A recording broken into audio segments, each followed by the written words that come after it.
You're so funny, Mr. Schmidt. Oh, thank you, Miss A. It's these type of jokes that make my 7th graders love me so much. Well, I didn't see you there. So I guess we're going to work on our L.3 video, which is just like L.2, except we're going to add the distributive property. So the distributive property is the concept of where we're multiplying a 2 times a term in the middle. So what I'd like you to think of is if you have 3x plus 3, we're going to take that inside term 2 times. So the way you can write it is you draw a line between each of these terms. But what you're doing is you're taking that 2 and you're multiplying it times everything on the inside. Well, 2 times 3x gives you a total of 6x, and 2 times 3, that gives you a total of 6. So 2 times 3x plus 3 is equal to 6x plus 6, and is equal to 12. And now this is exactly like what we've done before. So now I subtract 6 from both sides of the equation. I get 6x is equal to 6.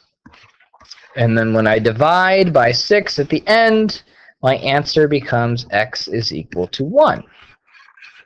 In order to check my answer, though, we have to do it a little bit differently than before. So I'm going to plug it back into this. Whoops, I got to write it correctly.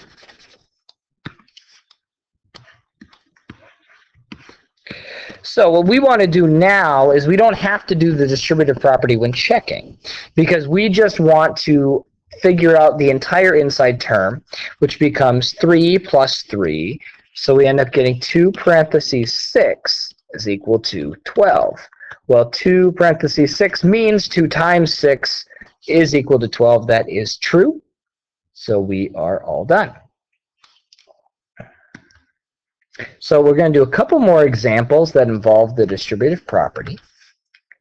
So for the problem on the left, I like to write this as 1w, but you could leave it as a regular w. I want to then distribute the 6 into both terms. So 1w times 6 is 6w. Negative 8 times 6 is negative 48.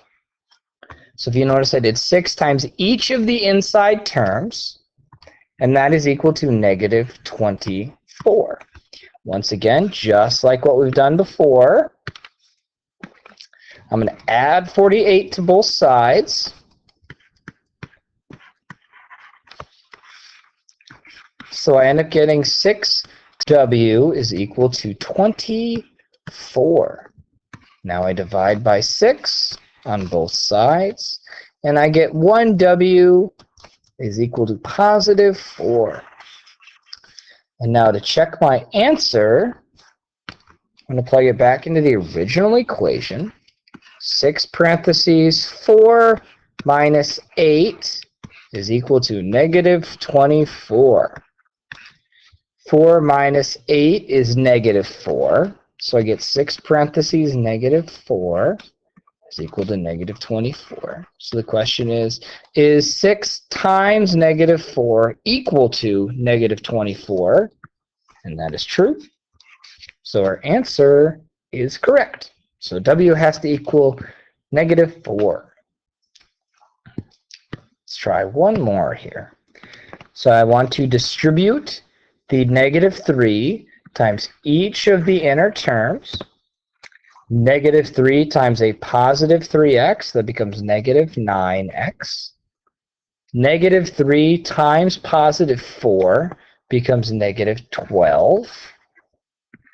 And that's equal to negative 30.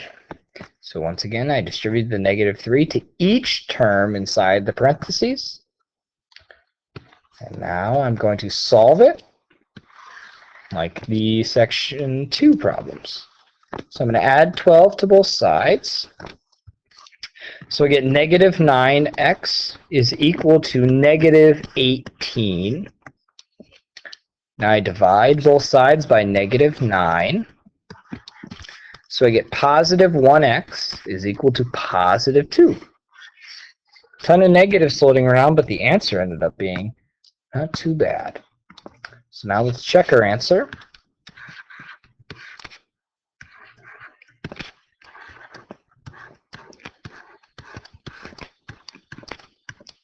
Okay, so they're back into the original equation. So I need to simplify everything inside the parentheses first. 3 times 2 is 6. 6 plus 4 is 10. So I get negative 3 times 10 is equal to negative 30.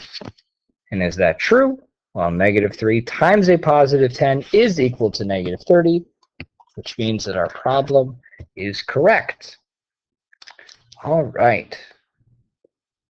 I want you to try these two on your own. Dramatic pause. Miss A likes to make fun of me while I'm making videos. But you guys know better. Of course, your students would never make fun of you. Never, never, ever would a 7th grader make fun of their math teacher.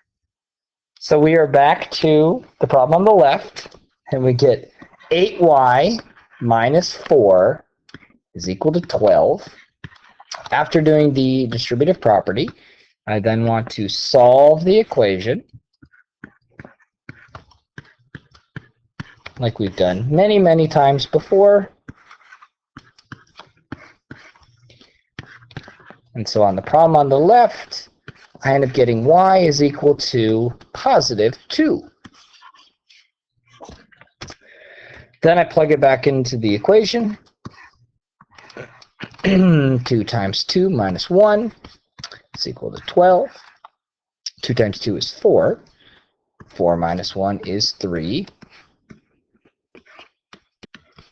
So is 4 times 3 equal to 12? Even Miss A knows that's true. Harsh. Just seeing if she was paying attention.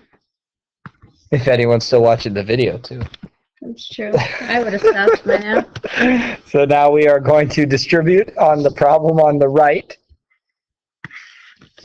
9 times 8, but a negative 9 is negative 72. Negative 9 times a negative 3x is positive 27x. It's equal to 9. Now we are going to add 72 to both sides. So we get 27x is equal to positive 81. Now we got some big numbers here. It's going to be okay. We divide both sides by 27. No, you don't need a calculator. 81 divided by 27 is positive 3.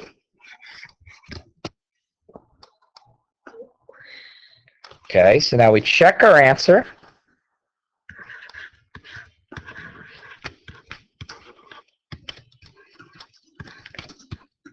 So we get 8 minus 9 is negative 1.